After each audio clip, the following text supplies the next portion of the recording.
நீங்க இருக்க வேண்டிய பொசிஷன்ல மத்தவங்க, அதுவும் துன்மார்க்கமா அந்த இடத்துல காலை வைக்கவே தகுதி இல்லாதவங்களா உட்கார்ந்துட்டு அதிகாரம் பண்றாங்களா? இப்படித்தான் ராஜாவா தாவீது இருக்க வேண்டிய இடத்துல சவுல் உட்கார்ந்துட்டு தாவீதையும் கொல்ல துரத்துறாரு.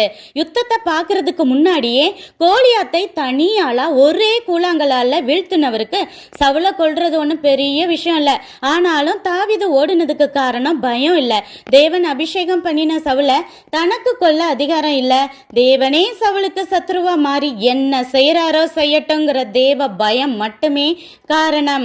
தேவன் எப்ப சவுல ராஜா இல்லைன்னு தள்ளினாரோ அதுக்கு பிறகு சவுல் மக்களுடைய பார்வையில மட்டும்தான் ராஜா, தேவனுடைய பார்வையில டம்மி ராஜா தான். அப்போ தாவீது 17 வயசான டீனேஜ் பையன். ராஜாவா அவருக்கு கொஞ்சம் ட்ரைனிங் தேவைப்பட்டதால சவுலால துரத்தப்பட தேவன் அனுமதிச்சிருந்தாரு. கடைசியா சவுல் மரணத்துக்கு பிறகு இஸ்ரேல் ஜனங்கள் எல்லாரும் தாவீது கிட்ட வந்து நீரே எங்கள் தலைவனா இருன்னு வருந்தி கூப்பிட்டு ராஜா வாக்கினது போல கெட்டவங்க எல்லாம் டம்மி பீஸா இன்னைக்கு உங்க பிளேஸ்ல உட்கார்ந்துட்டு இருக்கலாம். ஒரு நாள் தேவன் உங்க சத்துருக்களை எல்லாம் துரத்திட்டு மற்றவங்க எல்லாம் நீர்தான் அந்த இடத்துல இருக்க தகுதியான நபர் என வருந்தி கூப்பிட்டு கிரீடம் சூட்ட செய்யும் நாள் தூரத்தில் இல்லை. நன்றி.